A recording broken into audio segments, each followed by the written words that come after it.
One of these men was the actual captain of the refugee ship Exodus. What is your name, please? My name is Y.I. Aronowitz. My name is Y.I. Aronowitz.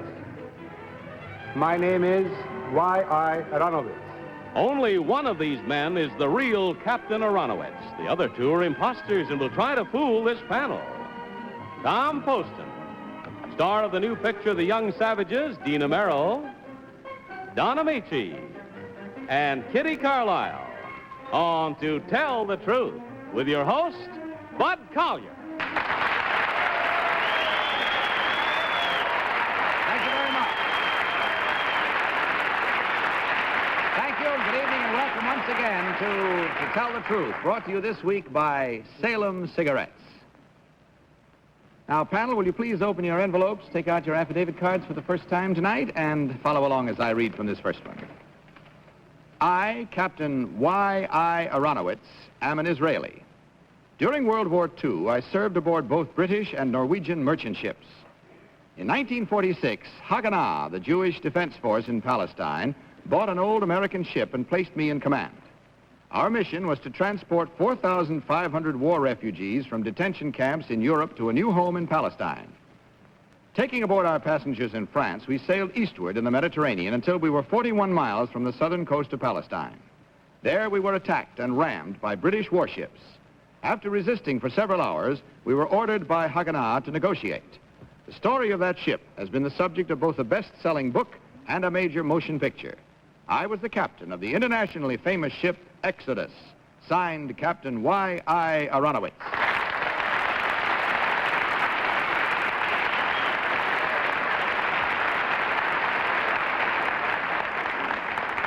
Three gentlemen to start things off tonight, panel, and you heard each one claiming to be Y.I. Aronowitz, captain of the ship Exodus, and we begin this first round of questioning tonight with Tom Poston. Tom? Thank you, Bud. Captain number one, were you ever in Cyprus? Yes, sir. I mean, with the ship Exodus. Never. Number two, were you detained at any time between France and where you were rammed by the English, by the battleships? I was rammed but not detained. You were not detained? Between France and Israel, never. Number three, do you happen to know the name of the Israeli underground? There may not be any anymore, but what it was called at that time? The Haganah? Number two, is there another name for the actual underground?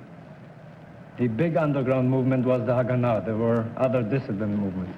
Dissident movements? Yes. Number one, what was the name of the strongest force in Israel fighting for independence besides the Haganah? Irgun. Dina Merrill. Captain number one, what type of ship was the Exodus? Originally, it was same type of ship as used to travel here on the Hudson between ferryboat. Would you repeat your answer? I didn't hear you quite. The same type of ship? Ferryboat. A ferryboat. A ferryboat. Captain number two, steam or diesel? Steam. Captain number three, one propeller, two propellers? Two. Captain number one, where did you pick up your passengers in France? 16 miles from Marseille in Sète. Don Ameche. Number two, what was the size of your ship? It was 1,200 ton gross registered tonnage. 1,200. Number three, what was the speed of your ship? About cruising speed about 13 knots per hour. 13 knots. Number one, how many passengers could you carry at a time? We had more than we should have carried. 5,445. On one trip, 5,400? Correct. Number two, how many people?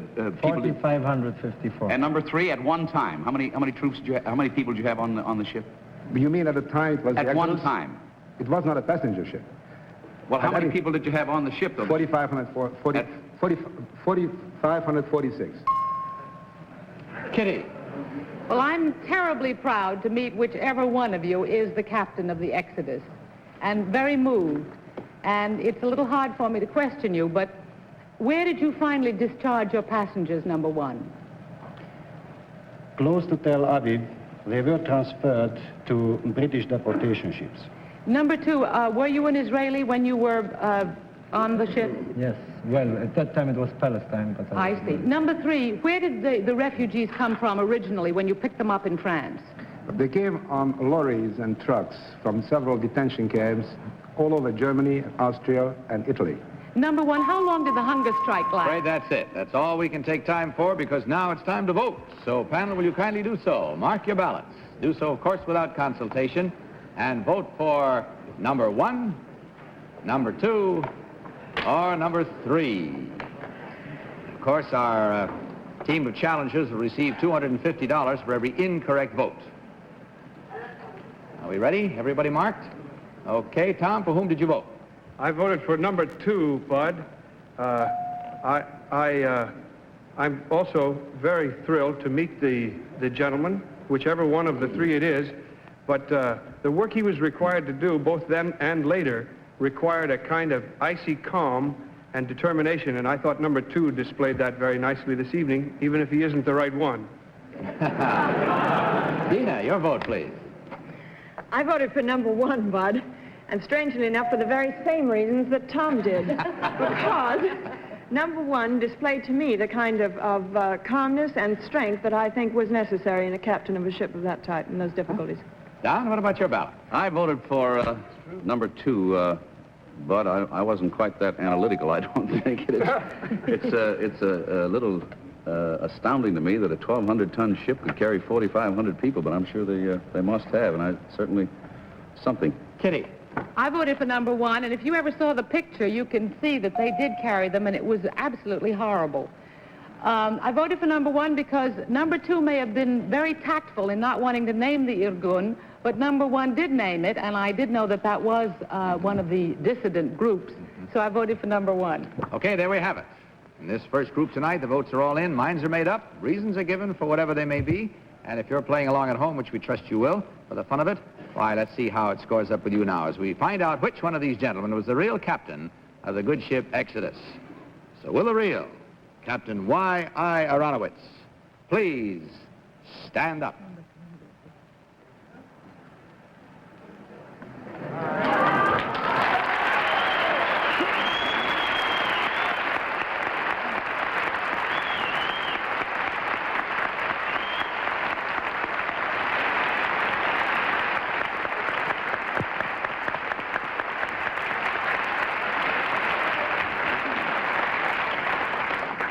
Thank you, sir. That handshake is from all of us on the panel to you. Real honor to have you with us. Now, number 1, would you tell us your real name? You got half of the votes, and what do you really do? My name is Stephen Agadi, and I am working for the Equitable Life Assurance Society.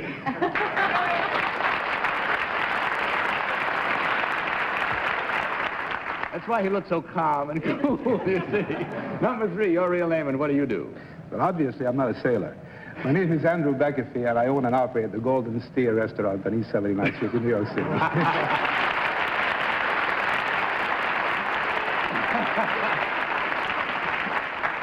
Can you get 4,500 people in your restaurant at the same time? I wish I could.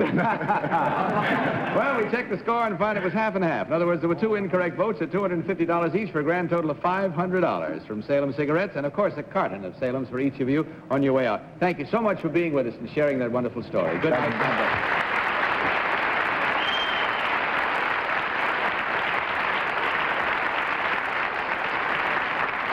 Change the subject for a moment. I want you to see one of the prettiest picnic spots anywhere. Now, panel, let's meet our next team of challengers.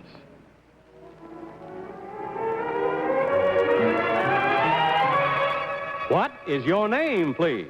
My name is Carol Reinhardt. My name is Carol Reinhardt. My name is Carol Reinhardt.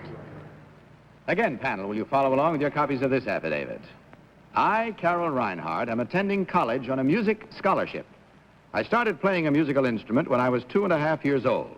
When I was 6, I started playing with Salvation Army bands, and at 16, I was commissioned a full-fledged Salvation Army bandmaster, the youngest in the country at the time. Last fall, in competition with college girls from all over the country, I was picked from among 21 finalists as National College Queen of 1960. Signed, Carol Reinhardt.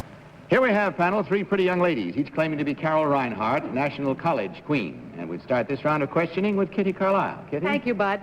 Number one, who founded the Salvation Army? William Booth. Number two, where? In London, England. Number three, do you read music? Yes, I do. How many flats in B flat? 2 flats. Do you read music, number one? Yes, I do. I'm sorry, number one. How many sharps in C sharp? There are no sharps and flats in C. In C sharp? Oh, I'm sorry, I don't know. Number two? 6. Number three, where is the Salvation Army in New York? On 14th Street. And what? I don't know. Number one, what was the first musical instrument you played at, I think it says 2.5? I started on the piano. Number two, did you start on the piano? Yes, I did. Tom. Oh, it's my turn. Thank you, Bud. Number 2, what is the slogan of the Salvation Army? Do you happen to know? Well, they don't really have any slogan. They have many slogans. They change it every year. There is one slogan I'm thinking of in particular. Number 3, do you happen to know? Well, there are various ones. There's one, heart to God and hand to man. Well, there's a credo. Number 1, do you happen to know what it is? The one I can recall is heart to God and hand to man. That's funny. Number 1, George Bernard Shaw once wrote a play involving the Salvation Army. Do you happen to know the name of that? Major Barber. That's exactly right, you see. Can you describe a flugelhorn number 2, please? What does a flugelhorn look like? What does it sound like? Like a flugelhorn.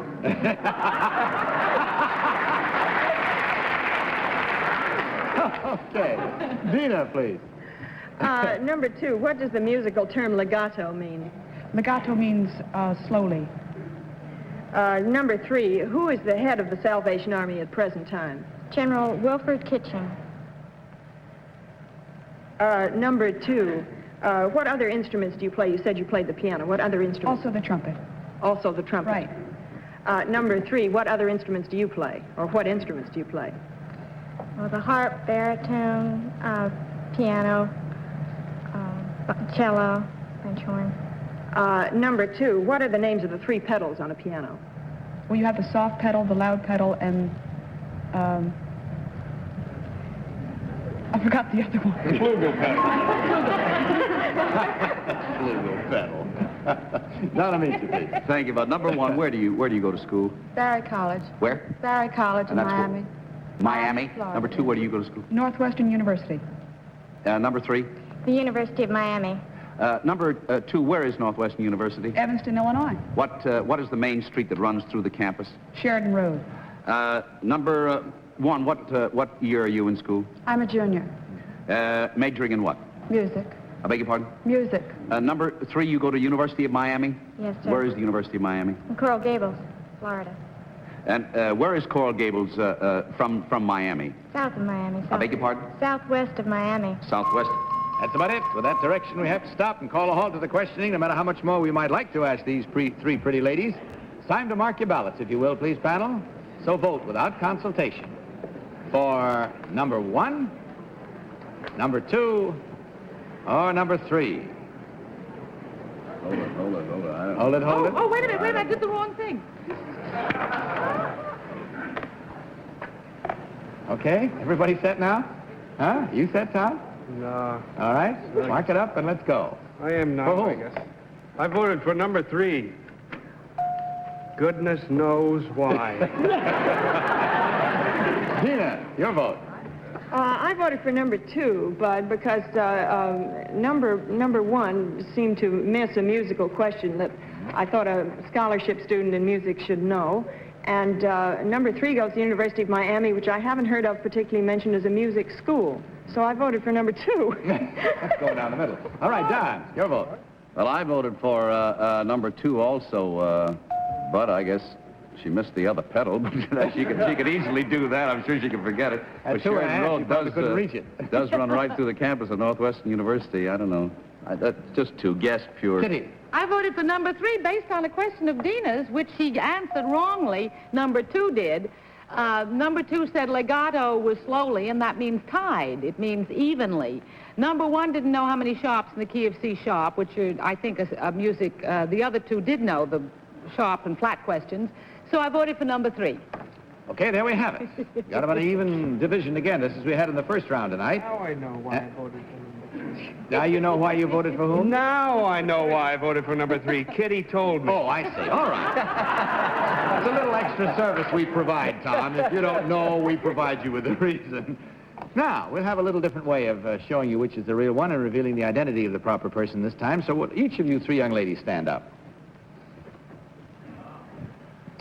Now, will the real Carol Reinhardt please sound off?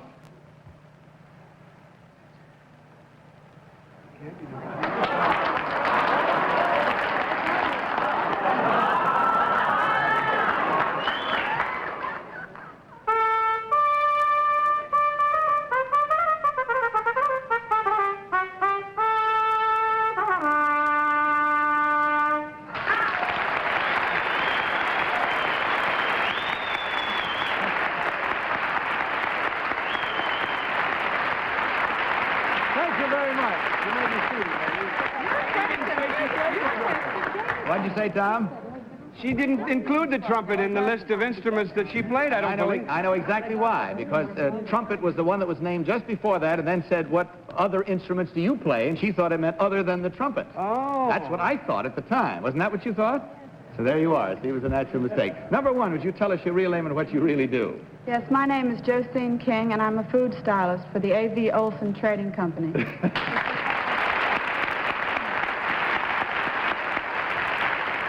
And number 2, again, you have a case of you getting 50% of the votes here. What is your real name and what do you do? Well, my name is Lynn Wiedeberg. I'm with American Airlines as a special sales representative. Thank you.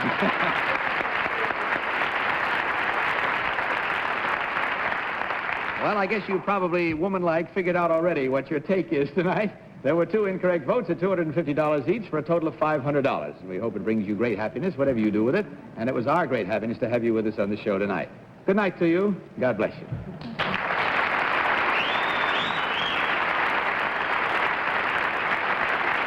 You know, even the most confirmed city dweller can't help but get a kick out of a field of daffodils in the springtime. So, we're going to show you one. Now, panel, for our 3rd team of challengers.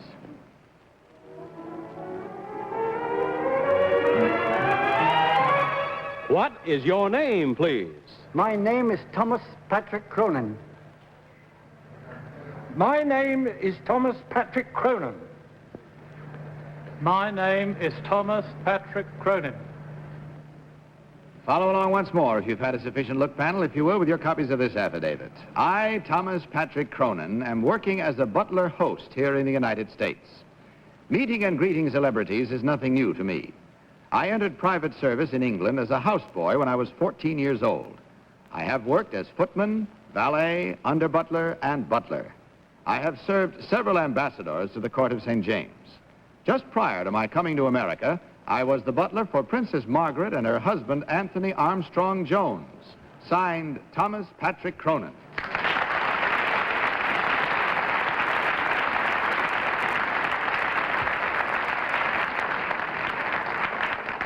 Three gentlemen this time to conclude the occasion for the evening, all claiming to be Thomas Patrick Cronin, former butler to Princess Margaret. And we'll begin this round with Dina Merrill. Dina? Number 1. How many years did you serve Princess Margaret? Less than 1 year. Less than 1 year? Yes. You say that you also served ambassadors. Did you serve Ambassador Whitney, the American ambassador? No, you madam. did not. Were you familiar with the American friend of Princess Margaret, Sharman Douglas? She called at the house occasionally. Can you tell me what color eyes Miss Douglas has? I wasn't close enough to see her eyes. Number 2. How many years did you serve with Princess Margaret? 2 months. 2 months. Don. Thank you, Bud. Number 3, you were employed in Florida, were you not? Recently? Yes. Doing what? Butler host. I beg your pardon? Butler host. Where? Florida. Number 1, what place did you work at in Florida? Danger Highlight Hotel. Number 3, what are the clothes that you're wearing now called in England?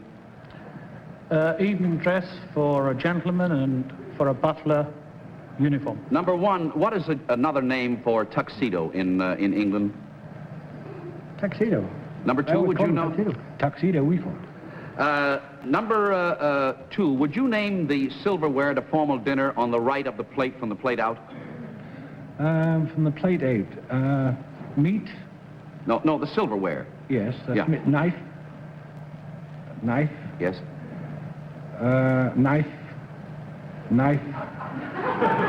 Just a moment. Knife. Number 3. He just added spoon. That's way over on the right, you understand. Yes, Kitty? Number 3, did you ever work for the Whitneys? Who are they? Our ambassador to the Court of St. James, Mr. John Hay Whitney. He was, yes. Yes, did you ever work for him? Yes, I think I did. What was Mrs. Paley to Mrs. Whitney? I think he's the owner or part owner of CBS. Uh-huh.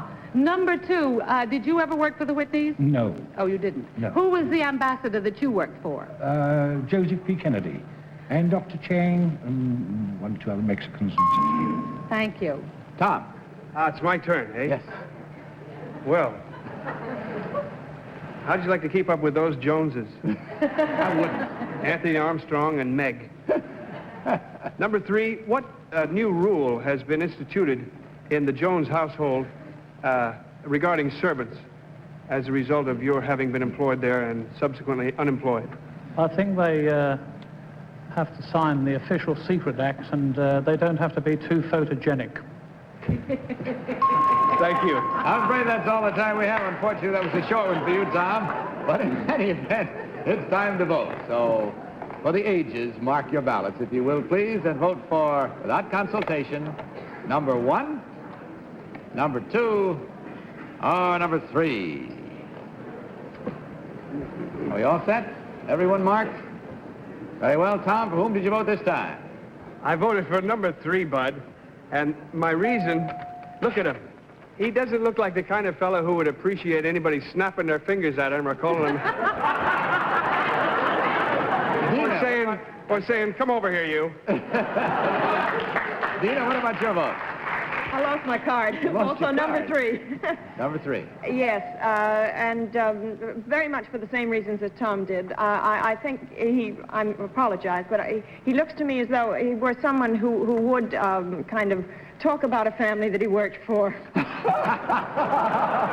Ameche. I voted for number 3 also, but I thought the other name for tuxedo in England was generally dinner clothes. And despite the fact that 3 didn't tell me worked at the Highlight Palace, but I still voted for him. Kitty. I voted for number 3 because I read that Mr. Cronin worked for the Whitneys just before he went to Princess Margaret. And so the other 2 said they didn't, and he did, with a little prompting, know something about them, so I voted for number 3. All right, there we have it. For the first time tonight, we have a unanimous vote, all for number 3, and we'll learn right now whether we're right or wrong in plunging all for the one way, playing all on the same number, as we discover which one of these 3 gentlemen is the real former butler for Princess Margaret. So will the real Thomas Patrick Cronin please stand up?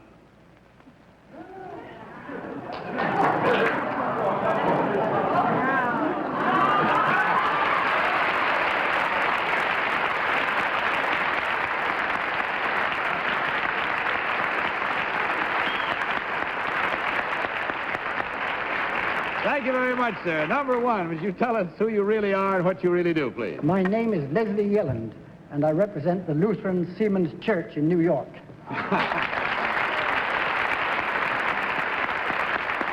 And number 2, your real name and what you do. My name is Albert Humphreys. I'm automotive parts expediter for the Hambro Automotive Corporation. And so we come again to the checking of the score and find that it was 100% for the panel. This time they did extremely well on this one. You wound up in a blaze of glory panel, A+ for you.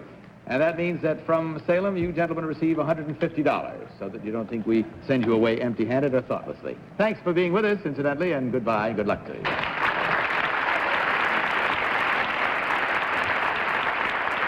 a word about protection of your floors. Good night from Salem's, and remember to tell the truth. Good night, everybody. To Tell the Truth is a Mark Goodson, Bill Todman production.